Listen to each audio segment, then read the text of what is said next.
الحمد لله وكفى والصلاة والسلام على عباده الذين اصطفى خصوصا على سيد الرسل وخاتم الأنبياء وعلى آله وأصحابه وأزواجه وإترته المجتبى أما بعد. أعوذ بالله من الشيطان الرجيم. بسم الله الرحمن الرحيم. يا أيها الذين آمنوا لا تتخذوا اليهود والنصارى أولياء بعضهم أولياء بعض ومن يتولهم منكم فإنه منهم إن الله لا يهدي القوم الظالمين. وقال الله عز وجل في مقام آخر: ولن ترضى عنك اليهود ولا النصارى حتى تتبع ملتهم قل إن هدى الله هو الهدى ولئن اتبعت أهواءهم بعد الذي جاءك من العلم ما لك من الله من ولي ولا نصير. وقال الله عز وجل في مقام آخر: لتجدن أشد الناس عداوة للذين آمنوا اليهود والذين أشركوا. صدق الله العظيم. عن أبي هريرة رضي الله تعالى عنه قال: سمعت رسول الله صلى الله عليه وسلم يقول لثوبان: كيف أنت يا ثوبان إذا تداعت عليكم الأمم كتداعيكم على قصعة الطعام تصيبون منه. قال ثوبان: بأبي وأمي يا رسول الله صلى الله عليه وسلم أمن قلة بنا؟ قال لا، بل أنتم يومئذ كثير ولكن يلقى في قلوبكم الوهن. قالوا وما الوهن يا رسول الله صلى الله عليه وسلم؟ قال: حبكم الدنيا وكراهيتكم القتال. صدق رسوله النبي الصادق الأمين الكريم. اللهم صل على محمد وعلى آل محمد كما صليت على إبراهيم وعلى آل إبراهيم إنك حميد مجيد. اللهم بارك على محمد وعلى آل محمد كما باركت على إبراهيم وعلى آل إبراهيم إنك حميد مجيد. آج کی ہماری گفتگو کا عنوان ہے کہ فلسطین خون کے اندر لت پت کیوں ہے اور اس کے کیا اسباب ہیں۔ اس مضمون سے متعلق میں نے آیت کریمہ سورہ بقرہ کی 120 نمبر آیت تلاوت کی ہے۔ حق جل مجدہ وعلا ارشاد فرماتے ہیں: یہودی اور عیسائی تم سے ہرگز راضی نہیں ہوں گے جب تک تم ان کے طریقے پہ نہ چلنے لگو۔ قل ان ہدی اللہ هو الہدی، جب تک تم انہیں صاف نہیں کہہ دو گے، بلکہ تم انہیں کہہ دیجئے کہ ہدایت اور حقیقی صراط مستقیم اور راستہ تو وہی ہے جو اللہ نے بتایا۔ وَلَئِنِ اتَّبَعْتَ أَهْوَاءَهُمْ، ورنہ اگر اس علم کے بعد جو تمہارے پاس آ چکا ہے تم ان کی خواہشات کی پیروی کرو تو تمہیں اللہ کی پکڑ سے بچانے والا کوئی دوست اور مددگار نہیں۔ اور اللہ تعالیٰ سورہ مائدہ کی آیت نمبر 51 میں فرماتے ہیں: یا ایھا الذین آمنوا لا تتخذوا الیہود والنصارى اولیاء بعضهم اولیاء بعض، اے وہ لوگوں جو ایمان لائے ہو، یہودیوں اور عیسائیوں کو اپنا دوست نہ بناؤ، یہ آپس میں ایک دوسرے کے دوست ہیں، اگر تم میں سے ان کو کوئی اپنا دوست بناتا ہے تو پھر اس کا شمار بھی انہی میں سے ہوتا ہے۔ یقیناً اللہ تعالی ظالموں کو اپنی رہنمائی سے محروم کر دیتا ہے۔ اور سورہ میدہ میں اللہ تعالی آیت نمبر 82 میں فرماتے ہیں لَتَجِدَنَّ أَشَدَّ النَّاسِ عَدَاوَةً لِلَّذِينَ آمَنُوا الْيَهُودَ وَالَّذِينَ أَشْرَكُوا، تم یہ بات ضرور محسوس کر لو گے کہ مسلمانوں سے سب سے زیادہ دشمنی رکھنے والے ایک تو یہودی ہیں اور دوسرے وہ لوگ ہیں جو کھل کر شرک کرتے ہیں۔ ارض مقدس فلسطین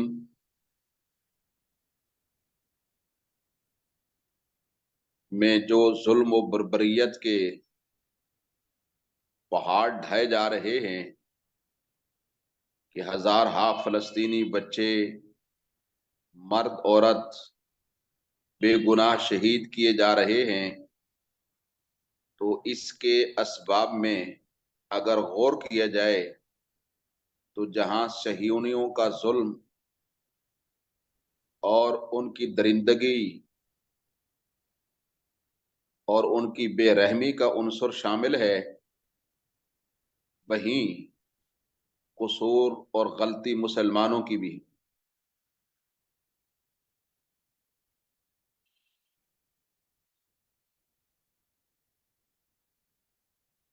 اس لیے کہ مسلمانوں نے امت مسلمہ کے بدترین دشمنوں کے ساتھ دوستانہ تعلقات قائم کر لیے ہیں، اور اس سلسلہ میں اللہ تعالیٰ کے احکام کو اور نبی کریم صلی اللہ علیہ وسلم کی تعلیمات کو پس پش ڈال دیے۔ اللہ تعالیٰ فرماتے ہیں کہ یہ تمہارے سب سے بڑے دشمن ہیں، لیکن مسلم حکمرانوں کے لیے اس بات میں کوئی عار نہیں ہے کہ وہ یہود و نصارہ کو اپنا دوست بنائیں۔ ان کے لیے مظلوم فلسطینیوں کا خون کوئی اہمیت نہیں رکھتا۔ اللہ تعالیٰ فرماتے ہیں کہ تمہارے سب سے بڑے دشمن یہی، اور تم ان کے ساتھ دوستانہ مراسم نہ رکھو، لیکن مسلم حکمرانوں نے باوجود اس کے کہ یہ سمجھتے ہیں کہ فلسطین انبیاء کا مسکن اور سرزمین ہے، اور یہ وہ جگہ ہے کہ جہاں حضرت ابراہیم علیہ السلام نے ہجرت کی، اور یہ سمجھتے ہیں مسلم حکمران کہ اللہ تعالیٰ نے لوط علیہ السلام کو اور ان کی بیٹیوں کو، ان کے ماننے والوں کو نجات عطا فرمائی، اور ان کی قوم پر اسی جگہ عذاب نازل ہوا تھا، اور مسلمان یہ فلسطین کی اہمیت سے آگاہ ہیں کہ یہ حضرت داؤد علیہ السلام نے اسی سرزمین پر سکونت اختیار فرمائی، اپنا ایک محراب بھی تعمیر فرمایا۔ حضرت سلیمان علیہ السلام اسی ملک میں بیٹھ کر ساری دنیا پر حکومت فرمایا کرتے تھے۔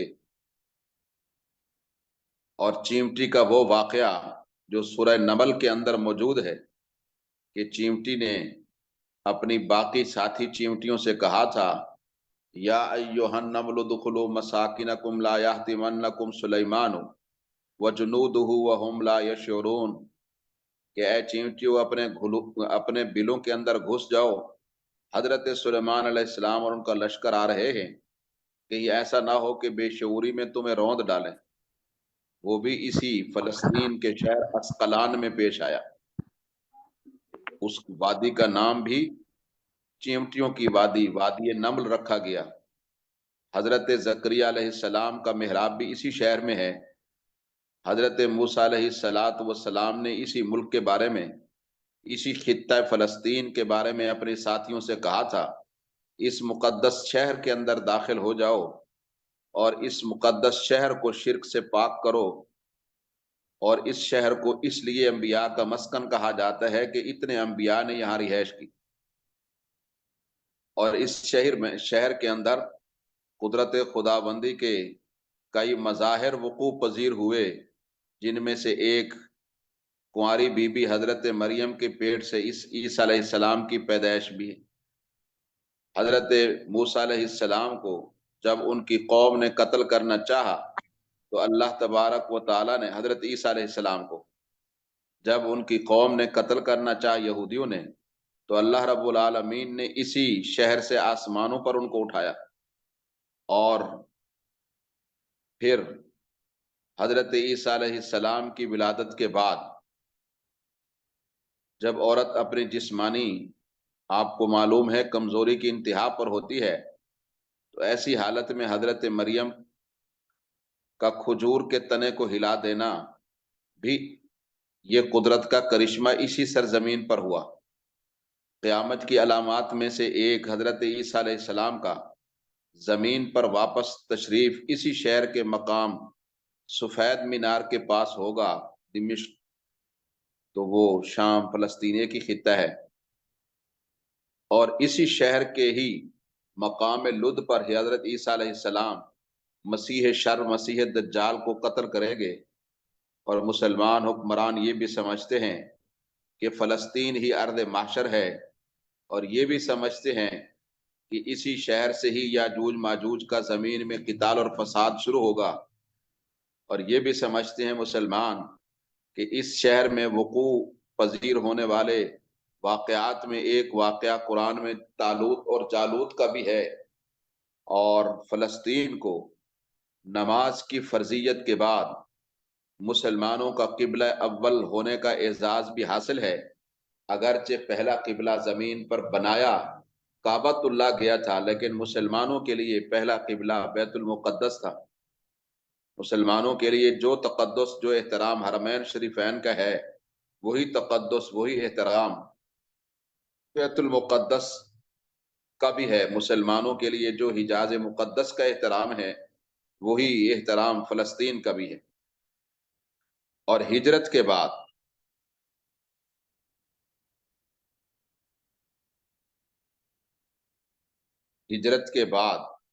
حضرت جبرائیل علیہ السلام دوران نماز حکم ربی سے نبی علیہ السلام کو مسجد اقصی فلسطین سے بیت اللہ کعبہ کی طرف رخ کرا کے گئے تھے، تو جس مسجد میں یہ واقعہ پیش آیا وہ مسجد قبلتین کہلاتی ہے۔ تو گویا کہ نبی کریم صلی اللہ علیہ وسلم نے ایک عرصہ قبلہ بیت المقدس کی طرف منہ کر کے نماز پڑھی، اور نبی کریم صلی اللہ علیہ وسلم معراج کی رات پر آسمان پر لے جانے سے پہلے مکہ مکرمہ سے یہاں بیت المقدس یعنی فلسطین میں لائے گئے۔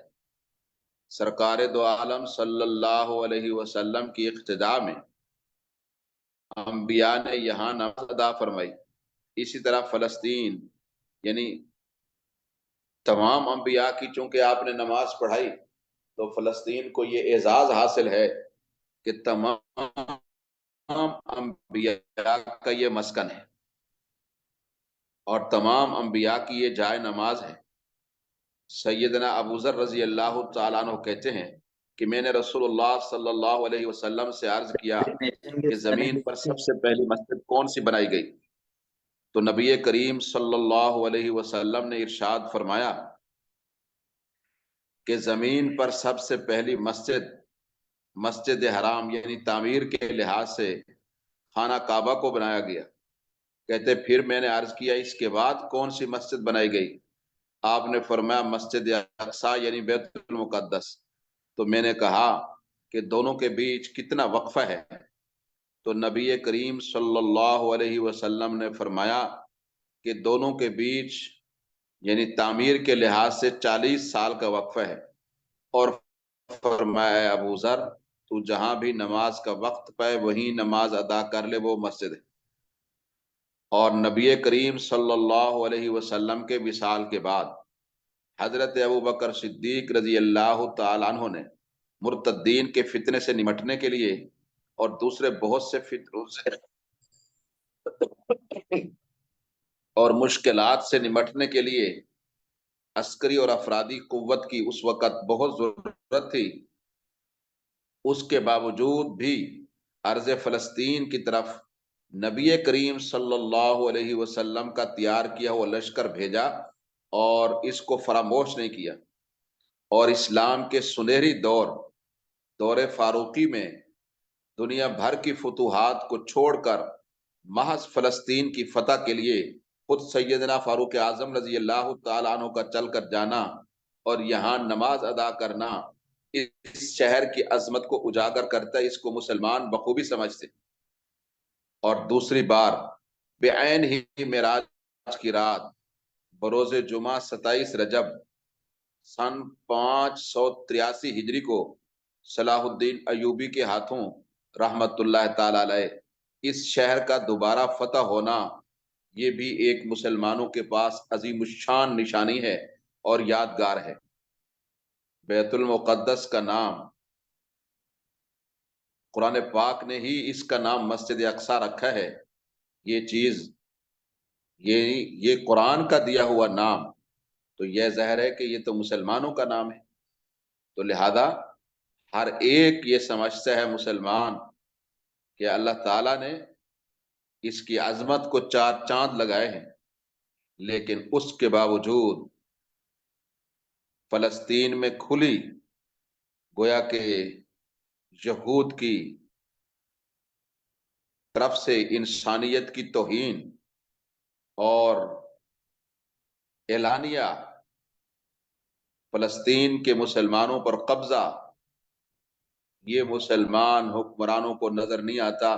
اس کے باوجود وہ یہود و نصارہ کے ساتھ دوستی اور گٹھ جوڑ کے لیے اور محبت کے لیے بے تاب رہتے ہیں۔ تو فلسطین لہو لہان ہے مسلمانوں کی تمام تر جو اس حوالے سے تعلیمات ہیں ان کو پس پشت ڈالنے کی وجہ سے۔ نمبر 2، دوسری وجہ یہ ہے کہ حضرت ابو ہریرہ رضی اللہ تعالیٰ عنہ فرماتے ہیں کہ میں نے نبی کریم صلی اللہ علیہ وسلم کو حضرت ثوبان رضی اللہ تعالیٰ عنہ سے کہتے سنا۔ حضرت ثوبان نبی کریم صلی اللہ علیہ وسلم کے ذاتی خادم تھے، آپ کی خدمت بجا لاتے تھے۔ نبی کریم صلی اللہ علیہ وسلم کے لیے بہت سے صحابہ نے اپنے آپ کو خدمت کے لیے وقف کر دیا تھا، ان میں ایک حضرت ثوبان بھی تھے۔ حضرت ثوبان رضی اللہ تعالی عنہ سے حضرت ابو ہریرہ سن رہے تھے، نبی کریم صلی اللہ علیہ وسلم نے فرمایا حضرت ثوبان کو، کیف انت یا ثوبان؟ فرمایا کہ اذا تداعت علیکم الامم کتداعیکم علی قصعۃ الطعام تصیبون منہ۔ فرمایا کہ قریب ہے کہ دیگر قومیں تم پر ایسے ٹوٹ پڑیں جیسے کھانے والے پیالوں پر ٹوٹ پڑتے ہیں، جیسے دعوت میں کوئی آتا ہے تو اس وقت تمہاری کیا کیفیت ہوگی، اس وقت تمہارا کیا حال ہوگا جب یہ کیفیت تمہارے اوپر طاری ہوگی۔ تو حضرت ثوبان نے کہا، حضرت میرے ماں باپ آپ پر قربان ہوں، امن قلت بنا، کیا اس زمانے میں ہماری تعداد تھوڑی ہوگی، اس وجہ سے یہ کافر ہم پہ ٹوٹ پڑیں گے؟ قال، نبی کریم صلی اللہ علیہ وسلم نے فرمایا نہیں، بل انتم یومئذ کثیرون، بلکہ اس دن تم تو بہت زیادہ ہو، تمہاری تعداد تو بہت زیادہ ہوگی۔ ولیکن یلقا فی قلوبکم الوہن، لیکن اس وقت یہ روایت مسند احمد کے اندر موجود ہے. حضرت ابو ہریرہ رضی اللہ تعالیٰ عنہ سے روایت ہے، نبی کریم صلی اللہ علیہ وسلم نے فرمایا کہ تمہاری تعداد تو بہت بڑی ہوگی مگر تمہارے دلوں میں وہن ڈال دیا جائے گا. تو پوچھنے والے نے پوچھا کہ حضرت مل وہن یا رسول اللہ؟ صحابہ نے کہا حضرت یہ وہن کیا ہے؟ آپ نے فرمایا حبکم الدنیا، تمہاری دنیا کی محبت کی وجہ، تمہاری دنیا کے ساتھ محبت یہ وہن ہے. تم جو دنیا کے ساتھ محبت کرو گے، اس زمانے میں صحابہ تھوڑے تھے، دنیا کی محبت نہیں تھی، پوری کائنات پر غالب تھے. اب ہم اتنے زیادہ ہیں لیکن ہماری حیثیت جھاگ سے زیادہ نہیں. فرمایا اس کی وجہ دنیا کی محبت ہے. وَكَرَاهِيَتُكُمُ الْقِتَالَ، اور موت کا ڈر، جہاد کا خوف، یہ تمہارے اوپر مسلط کیا جائے گا.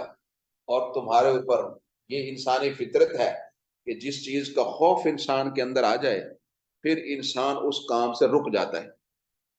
جب انسان کو یہ محسوس ہوتا ہے کہ میری دنیا میرے ہاتھ سے چلی جائے گی، میری حکومت میرے ہاتھ سے چلی جائے گی، میرا اقتدار میرے ہاتھ سے چلا جائے گا، تو وہ کیوں فلسطینی مظلوموں کی مدد کرے گا؟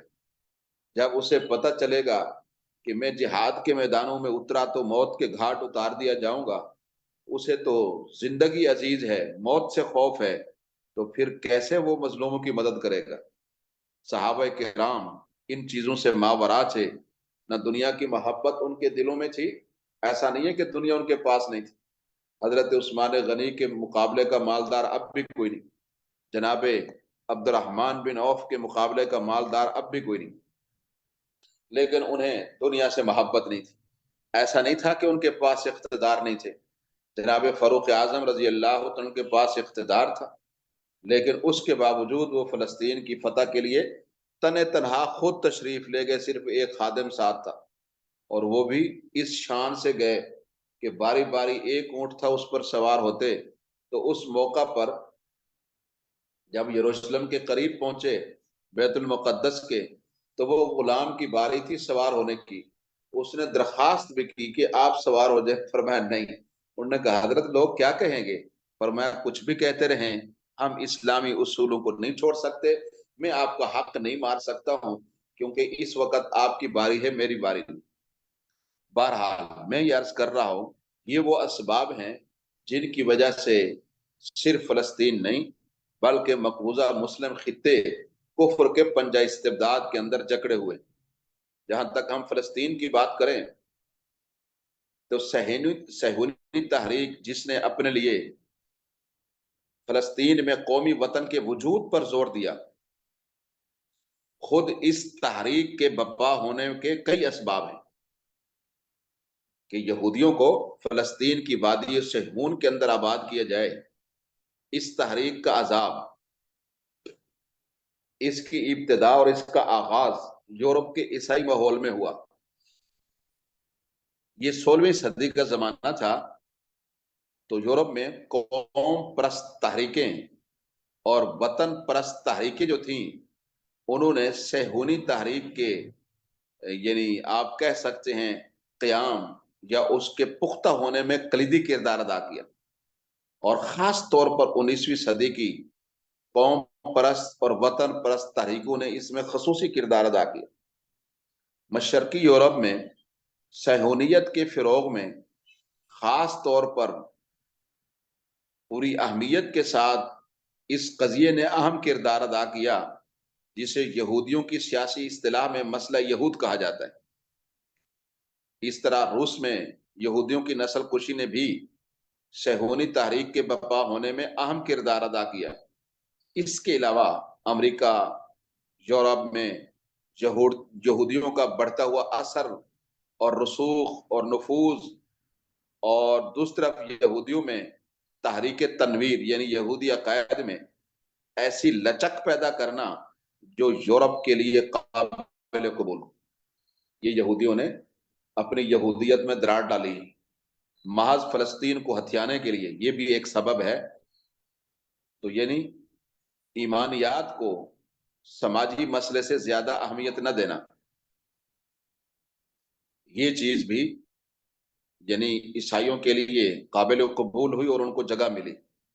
تو مغربی ممالک خصوصاً برطانیہ متعدد اغراض کے لیے عالم اسلام کے بیچ میں یہودی ریاست کا قیام عمل میں لانا چاہتے تھے۔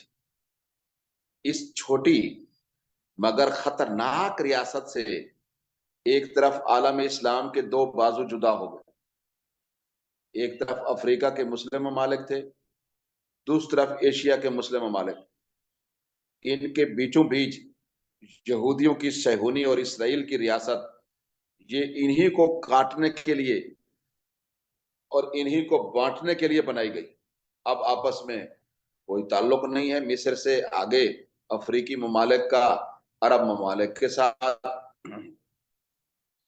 تو صہیونی ریاست مسلم خطوں کی وحدت میں سب سے بڑی رکاوٹ رہی، اور اس سازش کی وجہ سے عالم اسلام میں متحدہ قوت کے ابھرنے اور ترقی کے امکانات کے سامنے گویا آپ کہہ سکتے ہیں ایک دیوار کھڑی کر دی گئی۔ مسلم ممالک اب صرف صارفین ہیں، یعنی کسٹمر ہیں، اور صہیونی ریاست مغربی مال کی مشرق میں فروخت کی بہترین گزرگاہ ہے۔ پہلے مسلمانوں کے باہم آپس میں تجارتی لین دین اور معاملات ہوتے تھے، اب مغرب کو یہ چاہیے تھا کہ یہاں مشرق وسطی میں اپنا سامان لائے بیچے، اس کے لیے اسے بہترین اڈے کے طور پر اسرائیل کی ریاست میسر آ گئی۔ اب وہ دونوں سائڈوں میں یعنی افریقی ممالک میں بھی مال بھیجتے ہیں اور عرب کے اندر بھی مال بھیجتے ہیں۔ تو صہیونی ریاست کے ناسور کی وجہ سے عظیم اسلامی وحدت اور جو مسلمانوں کا ایک خاص اکٹھ ہے وہ پیدا ہی نہیں ہو رہا، جنم ہی نہیں لے رہا۔ جو اس ریاست کی غیر موجودگی میں، یعنی جب یہ ریاست نہیں تھی تو قدرتی طور پر گویا کہ خلافت عثمانی جو ہے وہ سب کو جوڑے ہوئے تھی، تو گویا کہ وحدت اسلامی میں رکاوٹ وہ صہیونی ریاست کا قائم رہنا ہے۔ یہ جغرافیائی اور نظریاتی وحدت میں خطرناک رکاوٹ ہے۔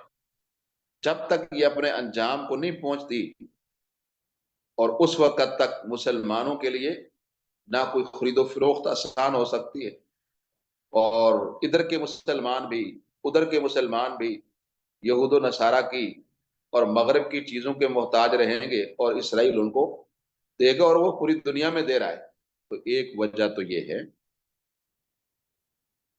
کہ فلسطینیوں پر جو ظلم کے پہاڑ توڑے جا رہے ہیں، مغربی استعمار کی سازش اور صہیونیت کے کیا مقاصد ہیں۔ تحریک صہیونیت جو ہے اس کی بنیاد میں نے عرض کیا تھا کسی لیکچر میں 1857 میں سوئٹزرلینڈ میں یہ رکھی گئی۔ تو یہ ایک نسل پرستانہ تحریک ہے جس کی رگوں کے اندر مذہبی قومی عناصر پائے جاتے ہیں۔ اس تحریک کے پروان پانے کا انحصار اس اصول پر رکھا گیا کہ فلسطین کے جو اصل رہائشی اور باسی ہیں ان سے حقوق چھین کر جو نووارد لوگ ہیں ان کو دیے جائیں۔ تو ایک دفعہ صہیونی تحریک کی رکنیت حاصل کرنے کے بعد مذہبی تاریخ اور سیکولر یہودی میں کوئی فرق نہیں رہتا۔ جب تک کوئی یہودی صہیونی تحریک کا رکن ہے وہ انہی مقاصد کی تکمیل کے لیے گویا کہ اپنی صلاحیتیں کھپائے گا جس کے لیے صہیونی تحریک بپا کی گئی۔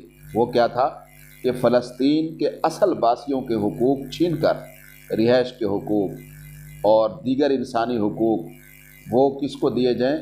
اسرائیل کو دیے جائیں اور اسرائیلیوں کو دیے جائیں، اور ایسا کیا جا رہا ہے اور مسلسل کیا جا رہا ہے۔ تو فلسطینیوں کے مظلوم ہونے کی ایک وجہ یہ بھی کہ صہیونیت کے جو مقاصد ہیں وہ اپنے مقاصد سے غافل نہیں ہیں، اور مسلمان اب تو دفاعی پوزیشن میں بھی نہیں رہے۔ مسلمان اب دفاعی پوزیشن میں بھی نہیں رہے۔ برطانیہ نے 1917 میں فلسطین میں صہیونی قومی ریاست کی بنیاد رکھی۔ ستمبر 1918 میں برطانیہ نے خطے پر مکمل قبضہ کرتے ہوئے فلسطینی زمین کا ایک حصہ وادی صہیون میں یہودیوں کو دے دیا۔ اس سے پہلے برطانیہ عرب شیوخ سے، عرب جو سردار تھے قبائلی، ان سے معاہدہ کر کے خطے میں داخل ہوا تھا۔ اس نے ایک طرح سے ایک قدغن لگائی تھی خلافت عثمانیہ میں کہ اس کو عربوں کو استعمال کر کے۔ اس وقت وہ عرب ریاستوں کو یعنی خلافت عثمانیہ کو اس کے عربی حصے کو تقسیم کر کے عرب ریاستوں کو مکمل آزادی اور خود مختاری دینے کا وعدہ دلا رہا تھا۔ یہ معاہدہ برطانیہ نے عربوں کے متحدہ نمائندے شریف حسین سے کیا تھا۔ یہ پہلے خلافت عثمانیہ کی طرف سے مکہ کا گورنر تھا، اردن کا یہ رہنے والا تھا شریف حسین، لیکن اس نے آل سعود کے ساتھ مل کر ساز باز کر کے خلافت عثمانیہ سے غداری کی اور آل سعود کو اور برطانوی فوجوں کو مکہ میں داخل ہونے کے لیے سہولت کاری کی۔ اس کے بدلے میں شریف حسین کو انگریزوں نے یہ کہا کہ ہم تمہیں اردن کی حکومت دیتے ہیں، اور اس کو دی گئی اردن کی حکومت۔ اس وقت اس کا پوتا اردن کا حکمران ہے، پھر اس کا بیٹا، پہلے یہ تھا، پھر اس کا بیٹا بنا، پھر اس کا پوتا ہے، اور ان کی رشتہ داریاں ہیں سعودی خاندانوں سے۔ اور یہ شریف حسین مذہباً شیعہ تھا۔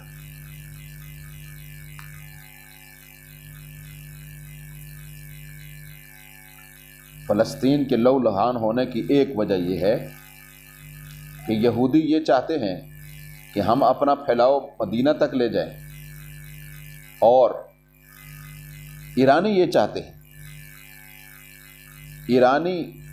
ایرانی یہ چاہتے ہیں کہ ہم اپنے فاطمی دور کی حکومت واپس لیں، جس میں مصر بھی تھا، جس میں شام اور فلسطین بھی تھا۔ شام میں تو وہ لینے میں کامیاب ہو گئے، اب وہ چاہتے ہیں کہ کس طرح سے ہم فلسطین میں بھی آ جائیں۔ وہ یہودیوں کے خلاف ہیں، تو اس وجہ سے ہیں کہ وہ اپنی فاطمی حکومت کو قائم کرنا چاہتے ہیں، نہ کہ وہ فلسطینیوں کے حامی ہیں۔ اور اس قضیے کا اور اس مسئلے کا تیسرا فریق ہے عرب لوگ، اور عرب لوگ جو ہیں وہ اس سے غافل ہیں۔ ان کے پاس کوئی بھی پالیسی نہیں سوائے عراق کے صدر صدام حسین کے۔ وہ فلسطینیوں کے ساتھ مخلص رہے اور وہ اسرائیل کو آنکھیں بھی دکھاتے تھے، لیکن بہرحال پھر ان کا جو انجام ہوا وہ ہر ایک کے سامنے ہے۔ پھانسی کے وقت انہوں نے صرف یہی کہا تھا، فلسطین کے حقوق کی بات کی اور کلمہ شہادت آدھا پڑھا اور پھانسی پہ جھول گئے۔ تو بہرحال یہ میں عرض کر رہا ہوں کہ فلسطین میں صہیونی قومی ریاست کی بنیاد یہ 1917 میں برطانیہ رکھی، اور عرب شیوخ سے معاہدہ کر کے وہ اس خطے میں داخل ہوا۔ معاہدہ یہ تھا کہ وہ عرب ریاستوں کو مکمل آزادی دے گا اور خود مختاری دے گا۔ قطر میں یہ معاہدہ ہوا، پھر چھوٹی چھوٹی عرب کو تقسیم کر کے ریاستیں بنائی گئیں۔ 7 ریاستیں متحدہ عرب امارات کے پاس ہیں، ان کے الگ الگ والی ہیں، قطر ہے، عمان ہے، اردن ہے، سعودی عرب ہے، یمن ہے، فلاں فلاں۔ تو یہ معاہدہ برطانیہ نے عربوں کے متحدہ نمائندے شریف حسین کی سے کیا تھا۔ مشرق وسطیٰ کے ایک بڑے حصے پر قبضہ کرنے کے بعد برطانیہ نے کسی معاہدے کا پاس اور لحاظ نہیں کیا، اور کبھی عربوں کو آزادی اور خود مختاری حاصل نہیں ہو سکی ہے۔ یہ ہر فیصلے میں اب بھی ان کے محتاج ہوتے ہیں، اور وہ ان کو یاد دلاتے رہتے ہیں کہ دیکھو ہماری وجہ سے تم لوگ آگے آئے ہو، ورنہ خلافت عثمانیہ کیسے ختم ہوتی۔ تو صہیونیت کے لیے برطانیہ کی خدمات بہت زیادہ ہیں۔ اس طرح آپ یہ بھی کہہ سکتے ہیں کہ دنیا میں جو جانوروں کے حقوق کے چیمپئن بنے ہوئے ہیں وہ مسلمانوں کے خون کے پیاسے ہیں۔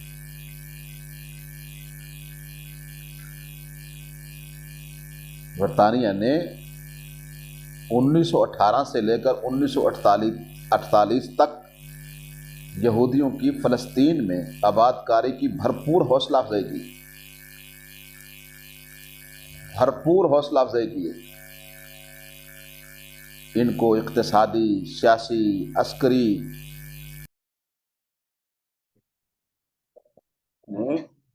بہت سے اقتصادی، سیاسی اور تعلیمی اور فوجی عسکری پروجیکٹ بنائے۔ 1948 تک برطانیہ کی طرف سے 292 یہودی خیمہ بستیاں تعمیر ہو چکی اور 70,000 صہیونی فوج مسلح تھی۔ تو اس کے ساتھ ہی اسرائیل نے آزاد ملک کا اعلان کر دیا، ساری سہولتیں ان کو موجود تھی اور 1918 سے وہ آبادی ان کی ہو رہی تھی۔ تو جب انہوں نے اعلان کیا تو فلسطینیوں کے خلاف برطانیہ نے بڑی بڑی سازشیں کی، لیکن وہاں کے غیور مسلمانوں نے برطانیہ کے ناجائز قبضے کے خلاف مزاحمت جاری رکھی اور وہ کبھی بھی غلامی پر راضی نہیں ہوئے۔ فلسطین میں برطانیہ سے آزادی پانے کی تحریکیں بھی برابر چلتی رہیں۔ آزادی کی تحریک میں قوم پرست جماعتیں بھی تھیں اور اسلام پسند جماعتیں بھی تھیں۔ اسلامی قیادت کے اس زمانے کے بڑے ناموں میں مفتی امین حسینی اور موسیٰ کاظم جیسی شخصیات جنہیں عوام کی بہت بڑی حمایت حاصل تھی۔ 20ویں صدی کی ابتدا میں برطانیہ کے خلاف کئی بغاوتیں وہاں ہوئیں، بڑی بغاوتیں ہیں۔ اہم ترین بغاوت 1920 میں القدس کی بغاوت، پھر 1931 میں یافا کی بغاوت، پھر 1929 میں البراق کی بغاوت اور اکتوبر 1932 کی بغاوت۔ اسی طرح عز الدین قسام نے باضابطہ جہاد کا آغاز کیا اور عبد القادر حسینی نے مقدس جہاد کے نام سے جہاد کا آغاز کیا۔ تو ان لگاتار بغاوتوں کی وجہ سے 1936 تا 1939 ان ادوار کو یا ان سالوں کو فلسطین کی جہادی تاریخ میں انقلاب عظیم کہا جاتا ہے۔ تو برطانیہ مجبور ہو گیا کہ اس نے اگلے 10 سالوں میں آزاد فلسطین کے قیام کی تحریر لکھ دی۔ تحریر میں یہ بھی لکھا گیا تھا کہ برطانیہ سرکار معین رقبے سے زیادہ فلسطینی زمین کو یہودیوں کے ہاتھوں فروخت نہیں کرے گی۔ اس کے علاوہ یہ بھی لکھا گیا تھا کہ 5 سالوں کے بعد فلسطین میں یہودیوں کی نقل مکانی غیر قانونی قرار دی جائے گی، پھر کوئی نہیں آ سکے گا۔ لیکن اس تحریر کے بعد دنیا میں خاصی بڑی تبدیلیاں رونما ہو گئی۔ خود برطانیہ کی بجائے مشرق وسطی میں امریکہ کا اثر نفوذ بڑھ گیا اور یہ سازشیں ہوتی ہیں کہ برطانیہ کہتے ہیں میں اس حد تک کام کروں گا اور پھر اگلا کام تم کر لینا، پھر اگلا کام کوئی اور غیر مسلم ملک کر لے گا۔ بہرحال پھر جب 1945 میں اس معاہدے پر عمل ہونا تھا تو امریکہ نے ایسے نہیں ہونے دیے، بلکہ فلسطینی زمینوں کی فروخت یہودیوں کے ہاتھ اور یہودیوں کی دنیا سے نقل مکانی فلسطین کے اندر اور بڑھ گئی۔ تو پھر 1947 میں اقوام متحدہ کے مشترکہ اجلاس میں قرارداد پاس کی گئی۔ اب دیکھیں اس وقت مسلمان اگر رکاوٹ بنتے، ان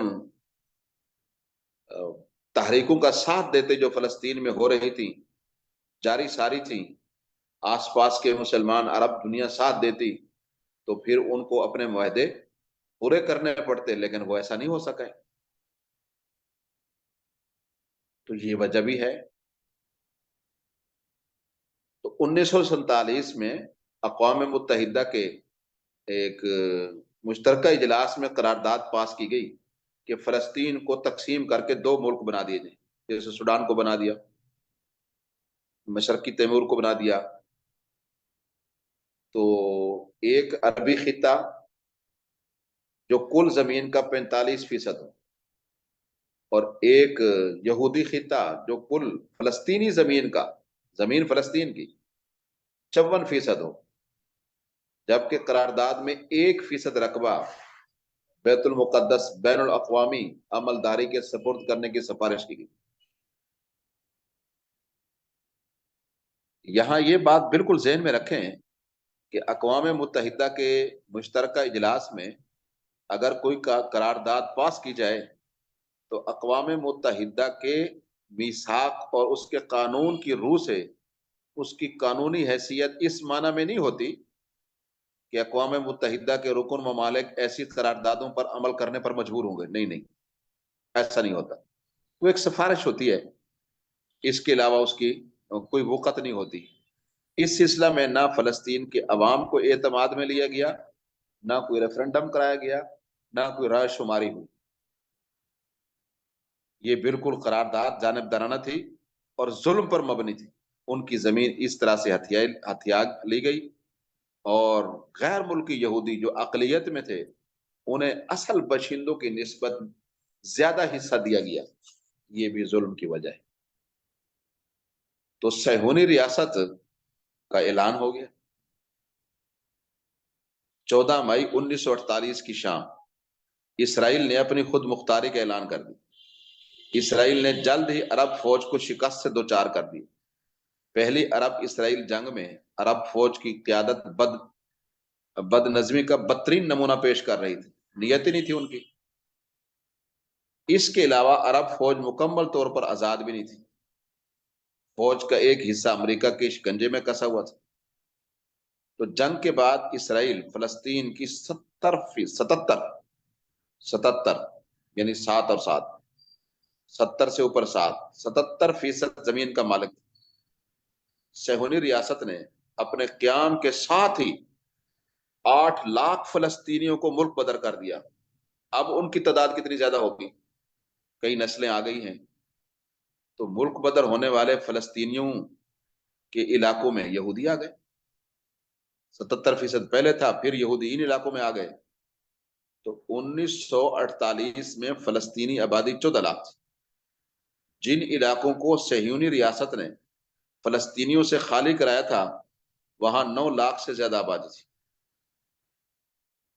478 گاؤں تباہ کر کے وہاں اسرائیلی بستیاں بسائی گئی۔ غزہ کے ساتھ یہی کام ہو رہا ہے۔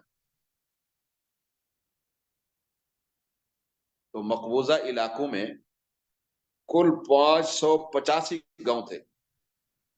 کم از کم 34 مرتبہ سے زیادہ فلسطینیوں کا قتل عام ہوا اب تک۔ باقی ماندہ فلسطینی زمین کے ایک بڑے حصے 5876 کلومیٹر اس کو ایک معاہدے کے ذریعے اردن نے اپنے حصے میں لے لیا، اور غزہ کے ایک حصے یعنی 363 کلومیٹر پر مصر کا اثر رسوخ قائم کر دیا گیا۔ تو اقوام متحدہ نے اس شرط پر اسرائیل کو تسلیم کر لیا کہ وہ ملک بدر کیے جانے والے فلسطینیوں کو ملک واپس آنے کی اجازت دے گا، لیکن اس قرارداد پر آج تک عمل نہیں ہوا۔ وہ مہاجر ابھی تک مہاجر ہے۔ 1948 تا 1968 مصر کے صدر جمال عبد الناصر نے فلسطینیوں کے لیے 2 تحریکوں کے نام سے اسرائیل کے خلاف رد عمل کا آغاز کیا۔ ایک کا عنوان تھا مارکہ قومیہ۔ جمال عبد الناصر عرب پرست، قوم پرست حکمران تھا، اور دوسری تحریک کا اس نے عنوان رکھا آزادی کا راستہ اتحاد۔ تو فلسطین تنازع کے حل کے لیے عرب ریاستوں نے جمال عبد الناصر کی قیادت تسلیم کر لی، اور دوسری طرف فلسطین کی اندرونی قوم پرست تحریکوں نے یہ کہتے ہوئے اپنی مزاحمت ترک کر دی کہ ان کے بارے میں عرب قیادتوں کو اختیار ہے کہ وہ مسئلہ فلسطین کا حل نکال لیں،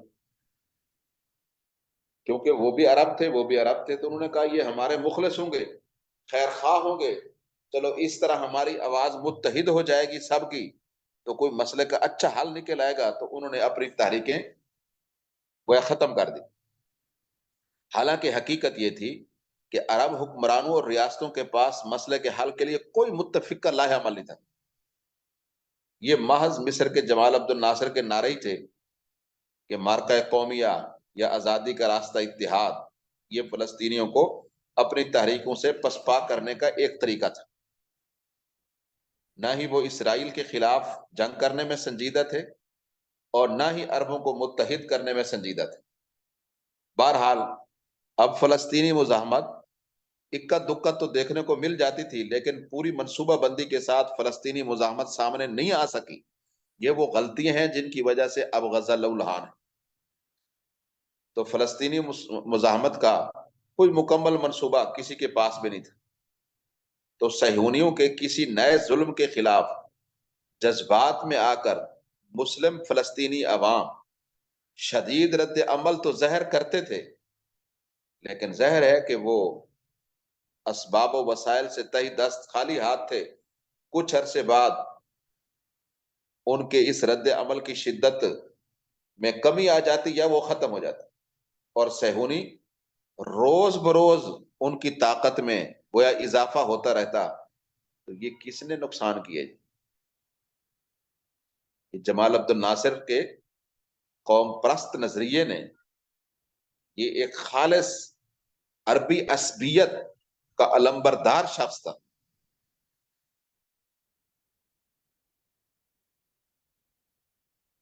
تو انہیں یہ خطرہ تھا اصل میں کہ فلسطین میں جو عوام نے تحریکیں آزادی کی یا مزاحمت کی اٹھائی ہوئی ہیں، اگر یہ زور پکڑ گئیں تو کہیں ایسا نہ ہو کہ فلسطینی خود مختار ہو جائیں اور ان کی تحریکیں کسی کے قابو میں نہ رہیں۔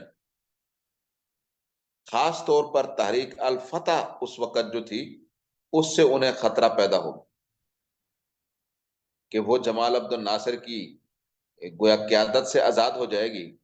تو اس لیے جمال عبد الناصر نے، مصر کے صدر نے، اپنی سرپرستی میں تحریک آزادی کی بنیاد رکھی، لیکن اس کا ایک نام ہی تھا۔ جیسے پڑوسی ملک مظلوموں کے ساتھ نعرے کی حد تک مدد تو کرتا ہے کوئی بھی، لیکن حقیقت میں اس کو لینے کی جد و جہد نہیں کرتا۔ تو تحریک الفتح یہ 1957 سے سرگرم عمل تھی۔ 1948 سے پہلے والی حیثیت کو برقرار رکھنے کے لیے تحریک الفتح نے عہد کیا کہ فلسطین کی آزادی کا صرف ایک ہی طریقہ ہے، مسلح عمل۔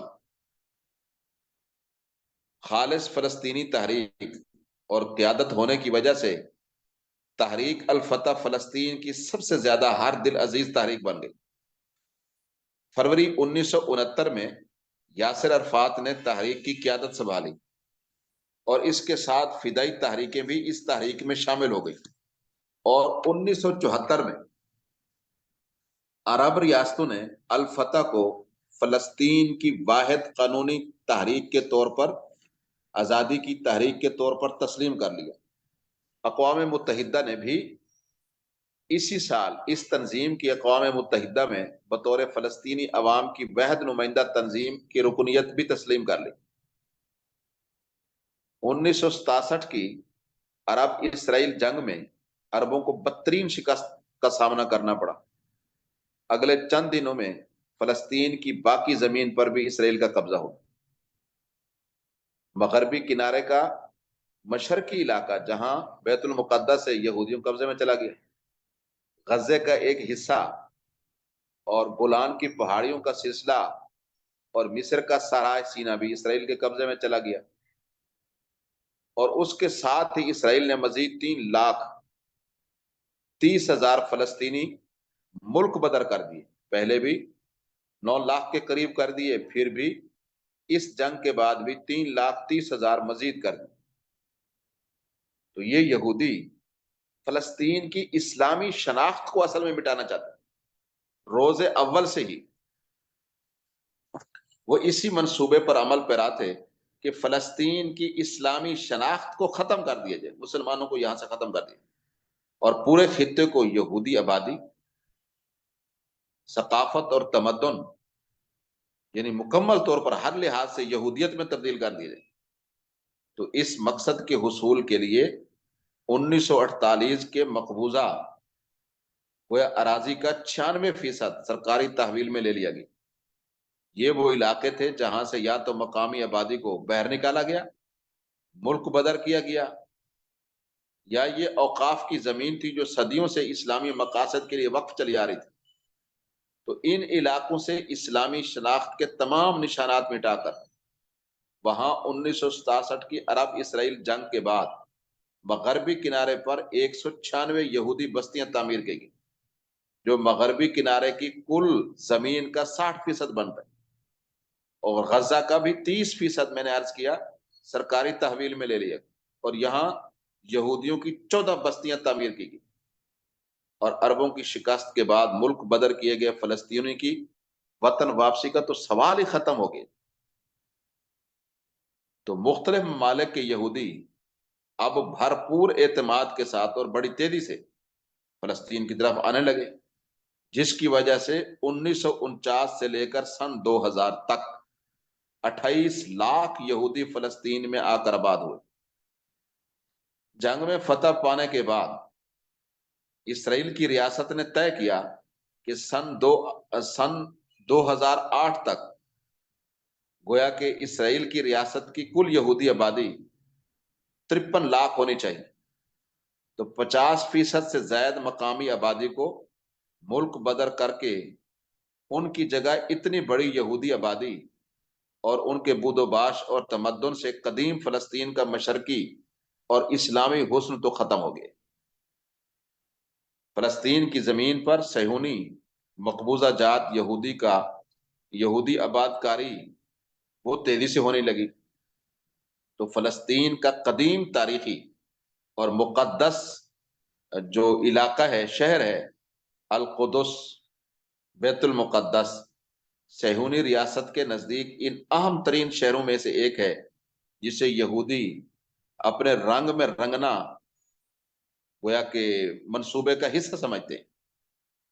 بیت المقدس کے 86% علاقے کو یہودیوں نے سرکاری تحویل میں لیا، اور مقبوضہ علاقے میں 2,48,000 فلسطینیوں کے مقابلے میں 4,58,000 یہودی آباد کیے گئے۔ بیت المقدس کے مشرق میں جہاں مسجد اقصی واقع ہے 2,20,000 یہودی آباد کیے گئے۔ فلسطینیوں کے محلوں سے اس علاقے کو الگ تھلگ رکھنے کے لیے اور وہاں اسلامی تہذیب کی گویا جو چھاپ تھی اس کو ختم کرنے کے لیے یہودی آبادی والے علاقے کے گرد ایک بڑی گویا دیوار وہ تعمیر کی گئی۔ صہیونی ریاست نے اعلان کر رکھا ہے کہ بیت المقدس گویا اب ہمیشہ کے لیے ان کا دارالحکومت رہے گا۔ یہودیوں نے مسجد اقصی پر کنٹرول حاصل کرنے کے لیے ہزارہا کوششیں، مسجد اقصی کی مغربی دیوار جسے دیوار براق کہتے ہیں ہم، سرکاری تحویل میں لے لیا۔ اس دیوار کی انتہا تک جتنا رقبہ تھا وہاں کی سب اسلامی تعمیر ملی۔ یہ وہ جگہ ہے جہاں نبی علیہ السلام نے معراج میں سواری باندھی تھی، براق اس لیے کہتے ہیں اس کو۔ تو اب میں یہ عرض کر رہا ہوں کہ وہاں یہ ہیکل سلیمانی تعمیر کرنے کی ہمیشہ دھمکیاں دیتے رہتے، اور ان کی شدت پسند تنظیمیں وہاں خطرناک حملے بھی ہر وقت جاری رکھتے رہتے۔ تو میں یہ عرض کر رہا ہوں کہ یہ وہ وجوہات ہیں کہ جن کی وجہ سے فلسطینی جو ہے وہ مظلوم ہے۔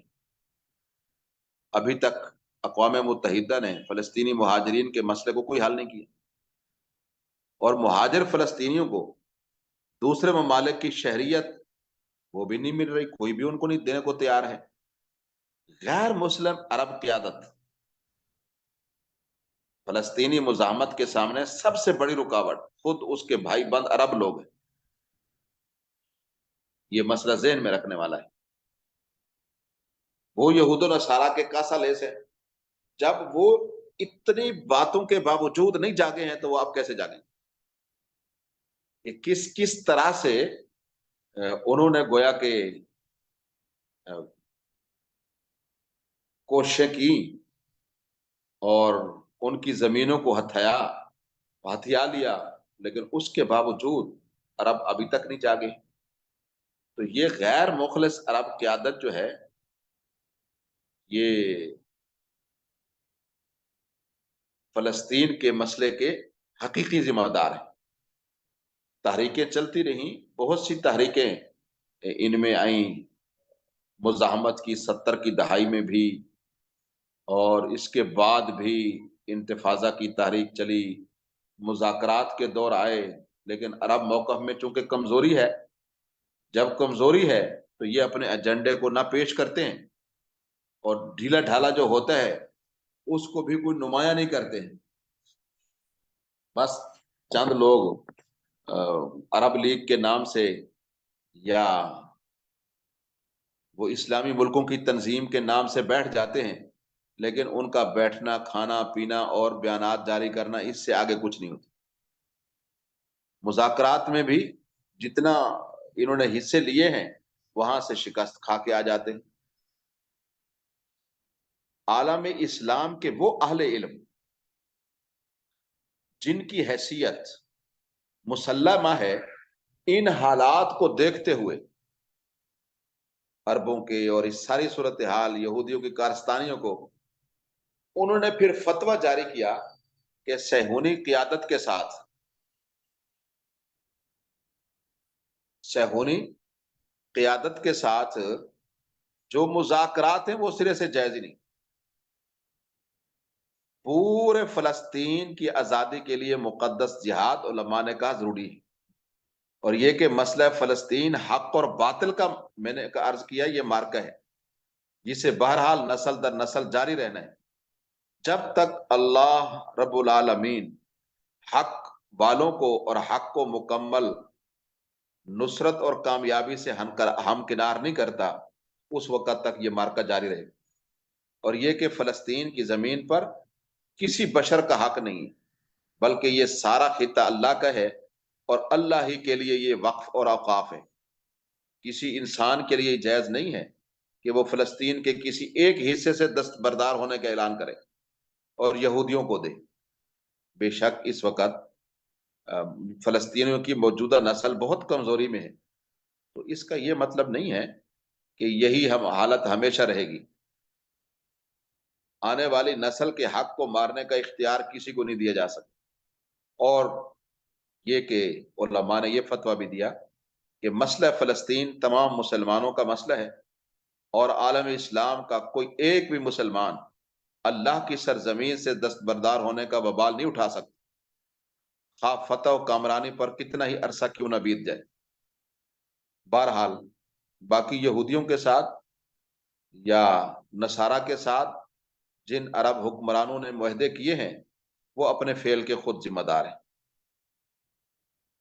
ان لوگوں نے عوام سے کوئی رائے نہیں طلب کی، اور نہ ہی وہ فلسطینی عوام کے نمائندے تھے، بلکہ جن دنوں وہ معاہدے کر رہے تھے ان دنوں میں بھی فلسطین میں ان معاہدوں کی مخالفت ہو رہی تھی۔ مسلمان یہ سوال کر رہے تھے کہ تم گویا کہ معاہدہ تو کر رہے ہو، لیکن ہمیں مطمئن کرو کہ بیت المقدس کا مستقبل کیا ہوگا، مہاجرین کا مستقبل کیا ہوگا۔ اوسلو معاہدہ یہ عالم اسلام کا یا فلسطینی موقف کا ترجمان نہیں تھا۔ عرب قیادت نے اوسلو معاہدے پر دستخط کر کے عملاً تحریک آزادی اور دوسرے جو فلسطینیوں کے مطالبات تھے اس کا گلا گھونٹ دیا۔ تو گویا کہ یہ بھی ایک فلسطینیوں کے ساتھ ظلم کی ایک وجہ ہے۔ فلسطینی پوچھتے رہے بھئی مہاجرین کا مستقبل کیا ہوگا، اور مغربی کنارے اور غزہ کے علاقے میں اسرائیلی جو بستیاں اور علاقے آباد کیے گئے ان کا کیا بنے گا، اور فلسطین میں مستقبل میں فلسطین کی قیادت جو ہے اس کی کیا حیثیت ہوگی، وہ کس قسم کے تصرفات کر سکتی ہے، اس کے کیا حدود و قیود ہیں۔ تو بہرحال وہ ان کی کسی نے بات نہیں سنی ہے۔ تو یہ وہ وجوہات ہیں جس کی وجہ سے گویا کہ فلسطینی وہ مظلوم ہیں، لیکن اللہ تعالیٰ مظلوم کا مددگار ہے۔ اسلام کا مقصد تو معاشرے کے اندر امن و اما کا قیام ہے۔ اس اسلامی معاشرے سے جو ضعف کے اسباب ہیں کمزوری کے ان کو دور کریں گے تو یہ مسئلہ حل ہوگا۔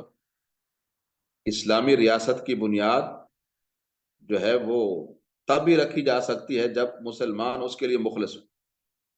صرف فلسطین کی بات نہیں، کوئی بھی مقبوضہ مسلم خطہ ہے تو اللہ کو جو قانون ہے وہ بروئے کار آئے گا۔ تو اسلام یہودیوں سے صرف اس وجہ سے نفرت نہیں کرتا ہے کہ وہ یہودی ہیں، ان یہودیوں سے نفرت اس لیے ہے کہ انہوں نے مسلمانوں کے حق پہ ڈاکہ ڈالا ہے۔ ورنہ اسلام تو امن کا درس دیتا ہے، اور اسلام میں انسانیت کا احترام ہے، مقدسات کا احترام ہے۔ تو فلسطین میں سلامتی اس وقت تک نہیں آ سکتی جب تک اہل فلسطین پر ظالمانہ معاہدے ٹھونسے جاتے رہیں۔ وہاں ظلم ختم نہیں ہو سکتا جب تک ان کے حقوق سلب ہوتے رہیں گے، اور وہاں قتل و قتال کا خاتمہ نہیں ہو سکتا جب تک ان کے اصل باشندے ہجرت کی زندگی ختم نہیں کریں گے۔ تو فلسطین میں مستقبل کا جو امن کا خواب ہے وہ معاہدوں سے پورا نہیں ہو سکتا، نہ محض قراردادوں سے پورا ہو سکتا ہے۔ وہ فلسطینیوں کو ان کے حقوق دینے سے ہی پورا ہوگا۔ باقی آپ کو پتہ ہے آج کا میڈیا حقوق کی جنگ کو دہشت گردی اور پتہ نہیں طرح طرح کے نام دیتا ہے، اور مظلوم کی حمایت کو گویا کہ وہ بدترین القاب سے نوازتا ہے، تو اس سے کوئی فرق نہیں پڑتا۔